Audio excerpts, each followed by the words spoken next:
नमस्कार दोस्तों, स्वागत है आपका हमारे चैनल सरकारी चैंपियन में। तो दोस्तों, आज हम बात करने वाले हैं Bihar SSC staff selection commission यानी कि बीएसएससी की ओर से कृषि विभाग में एक बम्पर वैकेंसी आई है, यानी कि Bihar field assistant agriculture department का ये रिक्रूटमेंट है आपका, जो कि कुल 201 पदों की ये रिक्रूटमेंट है। तो हम इसमें बात करने वाले हैं कि इस वैकेंसी का जो फॉर्म फिलअप है वो कैसे करेंगे। तो दोस्तों, आपका ये जो फॉर्म फिलअप है वो यानी कि 25/4/2025 से शुरू हो चुकी है, और इसका जो पे करने का यानी कि इस एग्जामिनेशन फॉर्म को फिल करने का जो लास्ट डेट आपका है वो 21/5/2025 है। तो चलिए, अब आपको हम बताते हैं कि इस फॉर्म को कैसे स्टेप बाय स्टेप फिल करेंगे। तो जैसा कि आप यहाँ पे देख पा रहे हैं, ये आपका बिहार स्टाफ सिलेक्शन कमीशन का ऑफिशियल वेबसाइट है। तो यहाँ पे आप पहुँचेंगे कैसे, उसके लिए इसका जो लिंक है आप ऊपर यहाँ पे आप देख सकते हैं। ये इस वेबसाइट का यानी कि बिहार स्टाफ सिलेक्शन का ऑफिशियल होम पेज का ये लिंक है। अब यहाँ पे इस लिंक को अपने ब्राउज़र में इंटर करके आप यहाँ तक पहुँच जाएंगे। उसके बाद सबसे पहले आप यहाँ पे देख पा रहे हैं सबसे ऊपर वाला जो लिंक है, click here to apply your advertisement number 325 post field assistant agricultural department. तो चलिए, अगर इसके बारे में आपको डिटेल जानकारी लेना चाह रहे हैं तो आप इस पीडीएफ पे क्लिक करके पढ़ सकते हैं, और फिल करना है तो इस पे आप सिंपली अप्लाई पे क्लिक करेंगे। क्लिक करने के बाद आपके पास कुछ इस तरह का इंटरफेस सामने खुल के आ जाएगा। जैसा कि इसमें आप देख पा रहे हैं, आपको यहाँ पे डेट मेंशन्ड है कि ये 25/4/2025 से आवेदन इसका स्टार्ट हो चुका है। रजिस्ट्रेशन का जो क्लोजिंग डेट है वो 21/5 को आपका क्लोज हो जाएगा, और आपको इस 21/5/2025 से पहले अपना जो फॉर्म फिलिंग है वो अपना कंप्लीट कर लेंगे। तो चलिए, आगे हम बात करते हैं। जो भी कैंडिडेट यहाँ पे फ्रेशर हैं यानी कि फर्स्ट टाइम इसका फॉर्म फिलअप कर रहे हैं, आप सिंपली रजिस्ट्रेशन पे क्लिक करके पहले रजिस्ट्रेशन करेंगे। अगर कोई इस वैकेंसी को पहले फिल किए हुए हैं तो यहाँ से आप लॉगिन पे क्लिक करके आप वहाँ से लॉगिन करके इस फॉर्म को फिल कर सकते हैं। तो चलिए, हम सबसे पहले आपको बताते हैं रजिस्ट्रेशन का क्या प्रोसेस है। तो यहाँ रजिस्ट्रेशन पे आप क्लिक करेंगे, तो क्लिक करते ही आपके पास ये रजिस्ट्रेशन का यानी कि रजिस्ट्रेशन करने का ये पेज आपके पास खुल के सामने आ गया, जिसमें आप यहाँ पे देख पा रहे हैं your current session will expire in 20 minute, यानी कि 20 मिनट्स के अंदर आपको ये पूरा फिल कर लेना है, नहीं तो फिर से ये पेज आपको लॉग आउट हो जाएगा, आपको फिर से यहाँ पे आना पड़ेगा। तो चलिए, सबसे पहले इसमें हम फिल करेंगे नेम ऑफ कैंडिडेट। तो आपका जो भी नाम है आप यहाँ पे अपना फुल नेम लिखेंगे, यानी कि वो किस बेस्ड पे, जैसे कि यहाँ पे देख रहे हैं नोट में दिया हुआ है कि name is in the matriculation secondary examination certificate, यानी कि आपके जो मैट्रिक के सर्टिफिकेट में आपका जो नाम मेंशन है वही आप नाम यहाँ पे लिखेंगे। और यहाँ पे देखिए बोला जा रहा है कि please do not use any prefix such as Mr और मिसेस, यहाँ पे कोई भी मिस्टर मिसेस यूज नहीं करेंगे। जो भी आपका नाम है सिंपली अपना नाम पूरा लिखेंगे। उसके बाद आप अपना जेंडर, मेल, फीमेल, ट्रांसजेंडर, जो भी आपका जेंडर है आप यहाँ से सिंपली सिलेक्ट करेंगे। सिलेक्ट करने के बाद आपसे पूछा जा रहा है डोमिसाइल ऑफ बिहार स्टेट, अगर आप बिहार राज्य के निवासी हैं तो यहाँ से आप यस करेंगे, नहीं है तो आप यहाँ से नो करेंगे। तो देख रहे हैं कि आप नो जैसे करते हैं तो आपका ये कैटेगरी वाला जो ऑप्शन है वो ब्लॉक हो जा रहा है, यानी कि आपको यहाँ पे एज ए जनरल आपका कैटेगरी यूआर हो जाएगा ऑटोमेटिकली। अगर आप बिहार राज्य के हैं तो ये अपनी यस करेंगे तो आपके लिए कैटेगरी का ऑप्शन वो इनेबल हो जाएगा। अब आप यहाँ से जिस कैटेगरी के हैं यूआर से हैं तो सिंपली यूआर को आप सिलेक्ट करेंगे। अगर आप एससी हैं तो एससी पे क्लिक करेंगे, तो एससी पे जैसे आप क्लिक करते हैं तो आपको यहाँ से बताना पड़ेगा आप एससी में किस कास्ट से बिलोंग करते हैं। आपका जो भी कास्ट है वो यहाँ पर लिस्ट में शो हो रहा है, आप उसको आप सिलेक्ट कर लेंगे कुछ इस तरह से। अगर आप एसटी से हैं तो एसटी पे क्लिक करेंगे, तो एसटी पे क्लिक करने के बाद आपके पास यहाँ पे उस तरह से आपका कास्ट का लिस्ट आ रहा है। आप एसटी में किस कास्ट से बिलोंग कर रहे हैं आप यहाँ से कुछ इस तरह से सिलेक्ट करेंगे। अगर आप ईबीसी से हैं तो ईबीसी पे क्लिक करके आप यहाँ से अपना कास्ट सेलेक्ट करेंगे। अगर आप बीसी से हैं तो बीसी पे क्लिक करके आप यहाँ से अपना कास्ट सेलेक्ट करेंगे। ईडब्ल्यूएस, तो ईडब्ल्यूएस अगर आप जनरल है, अगर आप ईडब्ल्यूएस के अंदर आ रहे हैं तो ईडब्ल्यूएस पे क्लिक करके आप आगे फॉर्म फिल करेंगे। तो चलिए आगे हम बात करते हैं। इसमें जो एससी एसटी वाले हैं या फिर जो ईबीसी वाले हैं, अगर वो अगर ईबीसी सेलेक्ट करते हैं तो उनको यहाँ पे जाति अपना सेलेक्ट करके और यहाँ पे आपको बताना पड़ेगा कि आप क्रीमी लेयर में आते हैं या नहीं। तो अगर ईबीसी में है और आप यहाँ पे आप सेलेक्ट कर लेंगे पहले कि आप क्रीमी लेयर रहित हैं या नहीं है, कि आप यानी कि आप नॉन क्रीमी लेयर के अंदर आ रहे हैं, तो इसको यस कर लेंगे। अगर नहीं तो आप नो करेंगे। तो पर यहाँ पे देख पा रहे हैं नो पे अगर क्लिक करते हैं तो आपके पास एक एरर आता है कि you will be treated under UR category since you are not belonging to non creamy layer. तो यहाँ पे अगर आप ईबीसी सेलेक्ट कर रहे हैं, उसके बाद आप यहाँ से कि क्या आप क्रीमी लेयर से संबंधित हैं, अगर आप यहाँ से यस करते हैं तो ठीक है, अगर नो करते हैं तो आपको यहाँ पे जनरल की तरह ट्रीट किया जाएगा। इसलिए अगर आप हैं तो आप यहाँ से यस करेंगे। Are you person with disability, आपकी दिव्यांगता है तो आप यहाँ से यस कर लेंगे। अगर नहीं है तो आप नो करेंगे। अगर यस करते हैं तो यहाँ पे आप देख पा रहे हैं आपकी जो दिव्यांगता है, डिसेबिलिटी है, वो किस प्रकार का है, टेम्प्रोरी है या परमानेंट है। उसके बाद आप यहाँ से अगर आपका परमानेंट है तो परमानेंट पे आप क्लिक करेंगे, टेम्प्रोरी है तो टेम्प्रोरी पे क्लिक करेंगे। अगर आपका डिसेबिलिटी नहीं है तो नो करके आप आगे बढ़ सकते हैं। तो चलिए आगे हम बात करते हैं कि यहाँ पे अगर आप यस कर लेते हैं, अगर आपका परमानेंट है तो यहाँ पे आप इसमें क्या करेंगे, आपसे पूछा जा रहा है यहाँ पे कि are you person with minimum 40% disability, 40% वाले, तब इसको यस कर लेंगे। और नहीं है तो नो करेंगे। चलिए नेक्स्ट आपसे हम बात करते हैं, आर यू एक्स सर्विसमैन, क्या आप भूतपूर्व सैनिक हैं, तो यस कर लेंगे। नहीं है तो नो करेंगे। यस करते हैं तो आपको यहाँ पे डिटेल देना पड़ेगा कि आप अपने सेवा में कितने साल तक अपने देश की सेवा की है। नेक्स्ट आपका है यहाँ पे, क्या आप 1 जनवरी 1963 के बाद एनसीसी से विमुक्त होने के बाद बिहार सरकार के अधीन कार्य किया है, अगर आपने किया है तो यस करेंगे, अगर नहीं किया है तो नो करेंगे। अगला ऑप्शन आपका है कि बिहार सरकार की नौकरी में संविदा कर्मचारी के रूप में आपने काम किया है या फिर कर रहे हैं, तो यहाँ पे आप यस करेंगे। अगर आपने नहीं किया है तो नो करेंगे। अगर आप कर रहे हैं, यस पे अगर क्लिक करते हैं तो आपको यहाँ से अपना टाइम पीरियड, आप कितने समय तक उसमें काम किए हैं वो यहाँ पे सेलेक्ट कर लेंगे। जैसे यहाँ पे ईयर है तो कितने साल तक किए हैं, वो साल यहाँ पे सेलेक्ट, जैसे 6 साल किए हैं तो 6 ईयर। मंथ, आप जितने मंथ तक काम किए हैं वो कुछ इस प्रकार से सेलेक्ट कर लेंगे। नेक्स्ट आपका है, Bihar government employ who has re rendered not less than 3 years regular and continued services, यानी कि आप बिहार सरकार के कर्मचारी हैं जिनमें कम से कम आपने 3 साल नियमित एवं रेगुलर सेवा की है, तो आप यस करेंगे। अगर नहीं है तो नो करेंगे।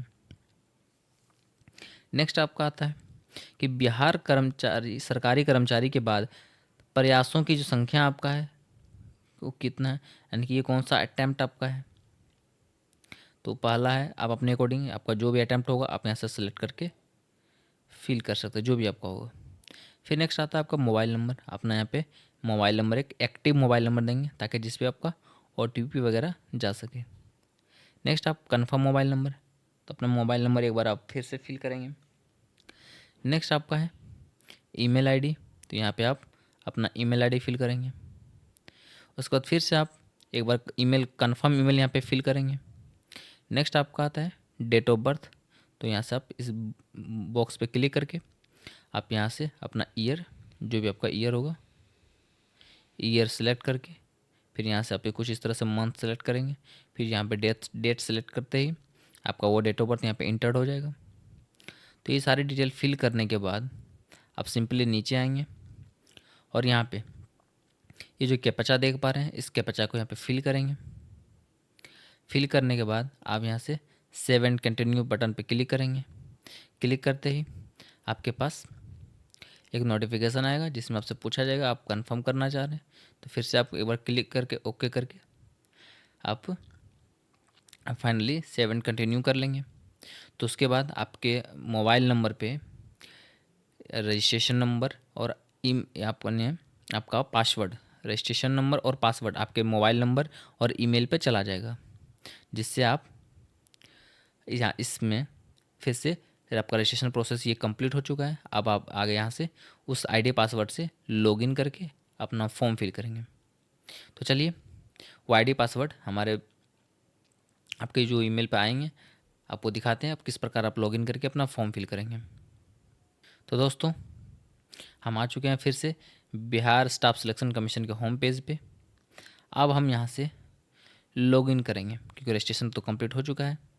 ये लॉगिन वाले बटन पे क्लिक करके आप यहाँ से लॉगिन करेंगे। तो जैसे ही हमने यहाँ पे लॉगिन पे क्लिक किया तो हमारे पास कुछ इस तरह का इंटरफेस आया। आप यहाँ से अपना रजिस्ट्रेशन नंबर और पासवर्ड और यहाँ पे वो कैप्चा क्लिक करके यानी यहाँ पे एंटर करके आप यहाँ पे सिंपली इस लॉगिन वाले बटन पे क्लिक करेंगे। तो क्लिक करते ही आपके पास कुछ इस तरह का इंटरफेस सामने आ जाएगा, जिसमें आप यहाँ पे देख पा रहे हैं आपका रजिस्ट्रेशन नंबर है और यहाँ पे देख पा रहे हैं आपका ये 7 स्टेप यानी 7 स्टेप में आपका ये फॉर्म फिलअप किया जाएगा। तो चलिए एक एक करके फिल करते हैं। तो इसमें दोस्तों हम सबसे फर्स्ट फिल करेंगे पर्सनल डिटेल। तो पर्सनल डिटेल में सबसे पहले आप यहाँ पे देख पा रहे हैं आवेदक का नाम जो कि आपने रजिस्ट्रेशन में फिल किया था वो यहाँ पे शो कर रहा है। उसके बाद फादर्स नेम, जो भी आपका फादर्स नेम है वो यहाँ पे एंटर करेंगे। फिर यहाँ पे मदर्स नेम यहाँ पे एंटर करेंगे। नेक्स्ट आपका यहाँ पे शो हो रहा होगा जेंडर, यानी कि आपने रजिस्ट्रेशन में जो फिल किया वो यहाँ पे आपका शो होगा। डोमिसाइल यानी कि आप बिहार डोमिसाइल हैं यानी कि बिहार के निवासी हैं। तो यस यस जो आपने किया था रजिस्ट्रेशन में यानी कि आपने रजिस्ट्रेशन में जो फिल किए हैं वो कुछ पार्ट यहाँ पे आपका फिल मिलेगा, बाकी का ब्लैंक्स आपको फिल करना है। जैसे कि इस फॉर्म में हमने वहाँ पे ईवीसी सेलेक्ट किया था, तो यहाँ से आपको एक डोमिसाइल यानी कि निवास प्रमाण पत्र आप अगर बिहार से हैं तो आपको यहाँ पे निवास प्रमाण पत्र आपका कब बना है उसका डेट आपको यहाँ पे फिल करना है। और वो आपका जो निवास प्रमाण पत्र उसमें जो आपका नंबर होता है, जैसे ब्लॉक लेवल से बना है तो BRCCO करके नंबर रहेगा, वो नंबर यहाँ पे इंटर करेंगे। और फिर वो किस लेवल का है, CO लेवल का, RO लेवल का, SDO लेवल का, जिस लेवल का है वो लेवल यहाँ पे आप सिलेक्ट करेंगे। और फिर आपके उस निवास प्रमाण पत्र पे साइन जो है ना किन पदाधिकारी का है, उन पदाधिकारी का आपको यहाँ पे नाम देना पड़ेगा। वो नाम यहाँ पे आपको कब देना पड़ेगा, जब आप यहाँ से अदर सेलेक्ट करेंगे तब। अगर आप CO लेवल या RO लेवल से तो ये ऑटोमेटिकली डिसेबल हो जाएगा, पर जैसे यहाँ पे आप अदर सेलेक्ट करेंगे तो आपको उनका नाम फिल करना पड़ेगा। नेक्स्ट आपका आता है यहाँ से वार्ड ऑफ फ्रीडम फाइटर्स, यानी कि स्वतंत्रता सेनानी के आप आश्रित हैं तो आप यहाँ पे यस कर लेंगे। और फिर अपना वहाँ पे अपना ये वार्ड ऑफ फ्रीडम फाइटर का सर्टिफिकेट नंबर यहाँ पे इंटर करेंगे। और फिर यहाँ पे इसके टाइप कहाँ से ये इशू हुआ, किन लेवल से, उसको यहाँ पे सेलेक्ट करेंगे। अगर नहीं है तो नो कर लेंगे। फिर आपका नेशनलिटी आता है, आप जिस यानी कि आप यहाँ से इंडिया सेलेक्ट करेंगे। अगर इंडिया से नहीं है तो अदर है तो आप यहाँ से अदर सेलेक्ट करेंगे। नेक्स्ट आपका आता है do you have Aadhaar card, आपके पास आधार कार्ड है तो यस कर लेंगे, नहीं है तो नो कर लेंगे। यस करते हैं तो आपको यहाँ पे आधार नंबर फिल करना है।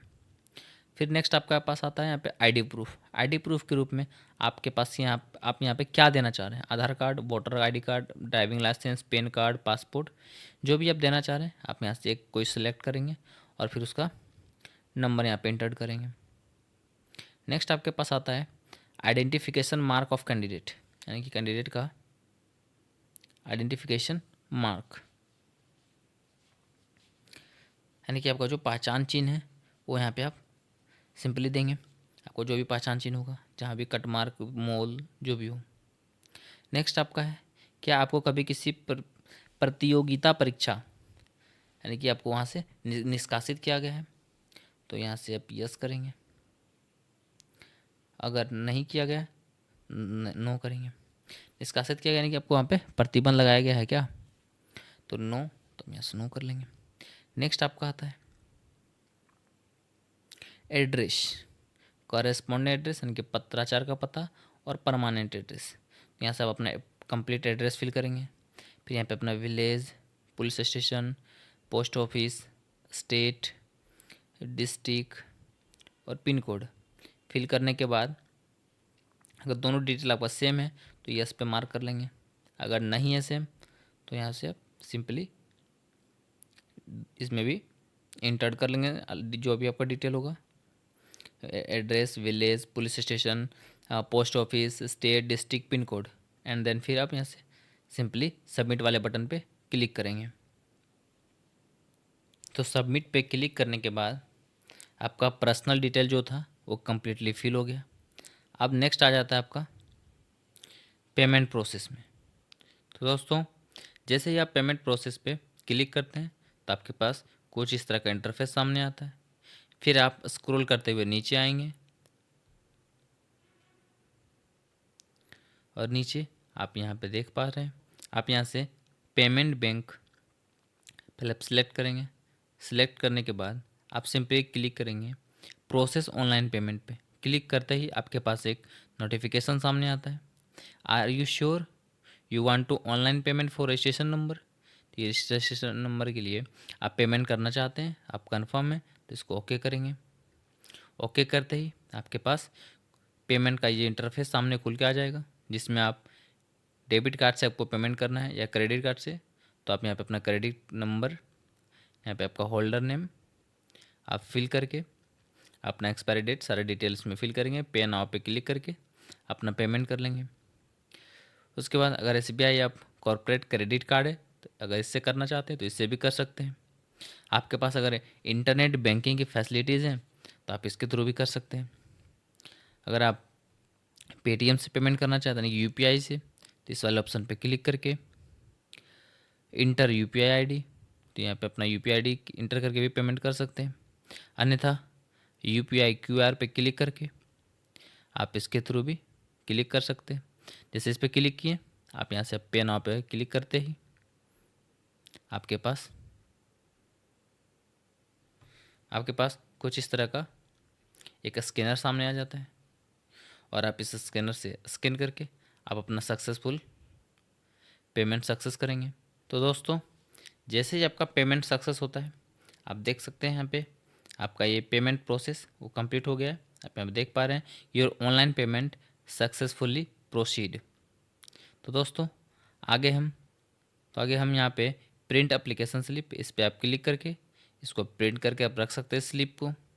अन्यथा आप यहाँ पे सेव नेक्स्ट पे क्लिक करेंगे। क्लिक करते ही आप नेक्स्ट फेज में चले आते हैं जहाँ पे आप अपना एजुकेशनल डिटेल फिल करेंगे।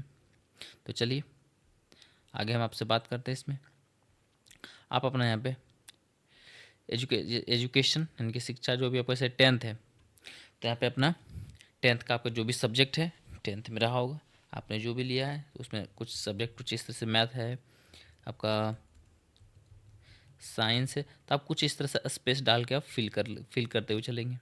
फिर उसी तरह से आपका जो बोर्ड है अगर बिहार से किए हैं तो सिंपली आप BSCB पटना लिख सकते हैं। अन्यथा आप अगर किसी अदर बोर्ड से किए तो आप यहाँ पे अपना फिल करेंगे। फिर आपका यहाँ पे टोटल मार्क्स जो है जो भी होगा आपको कुछ इस प्रकार आप फिल करेंगे। आपको जो ऑब्टेन मार्क्स हैं वो आप अपना ऑब्टेन मार्क्स कुछ इस तरह से फिल करेंगे और फिर यहाँ पे अपना कर्सर क्लिक कर देंगे।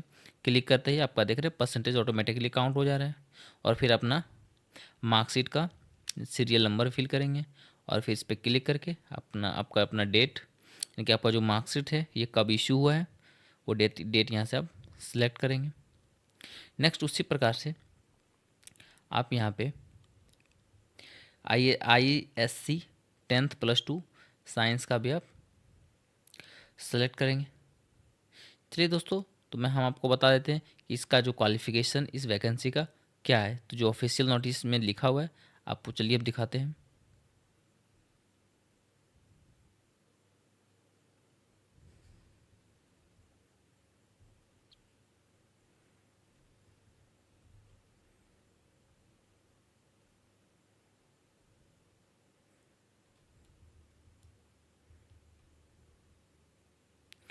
तो जैसा कि आप यहाँ पे देख पा रहे हैं, ये बिहार कर्मचारी चयन आयोग की तरफ से ये ऑफिशियल वेबसाइट है। इसकी जो ऑफिशियल पीडीएफ है, तो इस पीडीएफ में आप देख पा रहे हैं यहाँ पे आपकी जो शैक्षणिक योग्यता है वो मान्यता प्राप्त संस्थान विश्वविद्यालय से आईएससी या कृषि डिप्लोमा होना चाहिए। और यहाँ पे देख रहे हैं नोट में लिखा है कि आईएससी कृषि डिप्लोमा के समकक्ष किसी भी अन्य शैक्षणिक योग्यता को इस विज्ञापन हेतु योग्य नहीं माना जाएगा। तो दोस्तों आपके पास आईएससी या तो दोस्तों आपके पास आईएससी या कृषि डिप्लोमा के सर्टिफिकेट हैं तो आप इसके लिए एलिजिबल होंगे। तो चलिए आगे हम बात करते हैं आपसे। तो ये डिटेल यहाँ पे आप फिल करके सिंपली यहाँ से आप सबमिट पे क्लिक करेंगे। तो दोस्तों आपने यहाँ से एजुकेशनल डिटेल फिल कर ली। फिल करते ही आप यहाँ पे देख पा रहे हैं कि you have filled your educational detail successfully. आपका डिटेल ये सक्सेसफुली फिल्ड हो गया। आपके पास नेक्स्ट आ जाता है आपका फ़ोटो एंड सिग्नेचर अपलोड करने का। यहाँ से आप अपना एक फ़ोटो 200 पिक्सल बाय 230 पिक्सल का आप यहाँ पे फ़ोटो अपलोड करेंगे। और यहाँ नीचे यहाँ पे सिग्नेचर आप एक हिंदी में और एक इंग्लिश में आप सिग्नेचर यहाँ पे अपलोड करेंगे 200 पिक्सल बाय 60 पिक्सल का। इस फॉर्मेट में अपना यानी कि 10 से 20 KB के बीच का आपका ये सिग्नेचर दोनों होगा, इंग्लिश और हिंदी वाला। अपलोड करने के बाद आप यहाँ से सिंपली सबमिट करके आगे बढ़ेंगे। तो दोस्तों सबमिट बटन पे क्लिक करने के बाद आपका जो फ़ोटो और सिग्नेचर है वो आपका सक्सेसफुली अपडेट हो गया, जैसा कि यहाँ पे देख पा रहे हैं। तो नेक्स्ट आपका आता है फ़ोटो एंड सिग्नेचर अपलोड करने के बाद आपका नेक्स्ट आप स्टेप आ जाता है अपलोड लाइव फ़ोटो। तो यहाँ पे आप देख पा रहे हैं click here for important instruction for live photo. तो आप इस पर क्लिक करके आप यहाँ से वो इंस्ट्रक्शन देख पा रहे हैं, इसको आप रीड कर लेंगे कि आप जब इसमें अपना फ़ोटो जब अपलोड करेंगे वो कैसा फ़ोटो होना चाहिए। तो यहाँ पे आप देख पा रहे हैं कुछ इस तरह से क्लियर विजिबल होना चाहिए, ना कि आपका आधा इधर ग्लास का सर टेढ़ा फेस टेढ़ा, ये सब नहीं होना चाहिए। ना ही मास्क विदाउट मास्क का ब्लर फ़ोटो भी नहीं और पीछे रंगीन कर्टन भी नहीं। सिंपल वाइट बैकग्राउंड में आप अपना फ़ोटो अपलोड करेंगे। तो चलिए हम आपको अब अपलोड करके दिखाते हैं। तो यहाँ पे आने के बाद आप सिंपली यहाँ पे देख पा रहे हैं ये टेक फ़ोटो वाले ऑप्शन पे आप क्लिक करेंगे। जैसे क्लिक करेंगे तो आपका यहाँ पे ये फ़ोटो कैप्चर्ड हो जाएगा। कैप्चर होने के बाद आप यहाँ से सिंपली सबमिट बटन पे क्लिक करेंगे।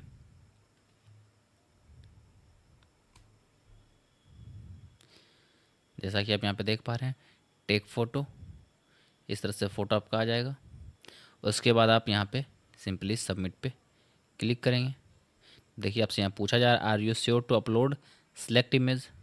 तो यहाँ पे आप ओके कर लेंगे। ओके करते ही आपका फ़ोटो अपलोड हो गया। तो आप यहाँ पे अपलोड लाइव फ़ोटो अपडेट करने के बाद यानी कि फाइनली आप जब सबमिट कर लेंगे तो नेक्स्ट आपका आ जाएगा यहाँ पे अपलोड सर्टिफिकेट। तो यहाँ पे आप PDF के फॉर्म में आप यहाँ पे 50 KB से 1 MB के बीच में सारा फाइल अपलोड करेंगे। जैसे कि यहाँ पे फाइल आपका लग रहा है 10th का मार्कशीट, 10th का सर्टिफिकेट, 12th मार्कशीट, 12th पास सर्टिफिकेट और यहाँ पे आप एक वैलिड फ़ोटो ID प्रूफ लगाएंगे, यानी कि जो भी आप लगाएंगे आधार, पैन, वोटर, ड्राइविंग लाइसेंस। उसके अलावा आप यहाँ पे बिहार डोमिसाइल सर्टिफिकेट अपलोड करेंगे। उसके बाद नेक्स्ट आपका है SC/ST कास्ट सर्टिफिकेट। आपने जो कास्ट सर्टिफिकेट वहाँ पे सिलेक्ट किए होंगे SC/ST, तो आपको यहाँ पे SC/ST सर्टिफिकेट अपलोड करना होगा। अगर आपने OBC सिलेक्ट किया है तो आपको यहाँ से NCL या कोई EWS सेलेक्ट किए होंगे तो यहाँ से आप EWS सर्टिफिकेट अपलोड करेंगे। तो ये सारी फाइल अपलोड करने के बाद आप सिंपली इस सबमिट वाले बटन पे क्लिक करेंगे। तो क्लिक करने के बाद आपके पास कुछ इस तरह का इंटरफेस सामने आएगा जिसमें आप देख पा रहे हैं you have uploaded certificate successfully. अगर आप चाहते हैं कि आपने जो अपलोड किए सर्टिफिकेट वो सही है तो यहाँ पे देख पा रहे हैं click here to view document, इस पर क्लिक करके आप सारे डॉक्यूमेंट्स एक एक करके चेक कर सकते हैं। तो जैसे आप ये सारे डिटेल चेक कर लेंगे चेक करने के बाद आप सिंपली री अपलोड सर्टिफिकेट इस पर क्लिक करेंगे। क्लिक करते ही आपका सर्टिफिकेट अपलोड हो जाएगा और आप चले आएंगे नेक्स्ट स्टेप में। तो नेक्स्ट यहाँ पे री अपलोड सर्टिफिकेट पे क्लिक करने की करेंगे। उसके बाद यहाँ पे देख पा रहे हैं फिर ये एक आपके पास डिक्लेरेशन आएगा। इस डिक्लेरेशन पे आप चेक बॉक्स पे मार्क करके ये फाइनल सबमिट बटन पे क्लिक करेंगे। तो जैसे आप इस फाइनल सबमिट पे क्लिक करेंगे आपका फाइल फाइनली सबमिट हो जाएगा, यानी कि आपका एप्लीकेशन जो आप आवेदन अभी कर रहे थे ये कम्प्लीटली सबमिट हो जाएगा। इसके बाद आप इसका एक्नॉलेजमेंट प्रिंट लेकर के आप सेव करके रख सकते हैं। तो दोस्तों उम्मीद है आपको ये जानकारी पसंद आई होगी। अगर आपको इस फॉर्म फिलिंग से संबंधित कोई समस्या है तो आप हमारे कमेंट बॉक्स में ज़रूर पूछें। वीडियो अच्छी लगी तो लाइक करें, चैनल को सब्सक्राइब करें और इस अपडेट को अपने दोस्तों के साथ शेयर करें। तो मिलते हैं हम अगले वीडियो में, तब तक के लिए ऑल द बेस्ट, धन्यवाद।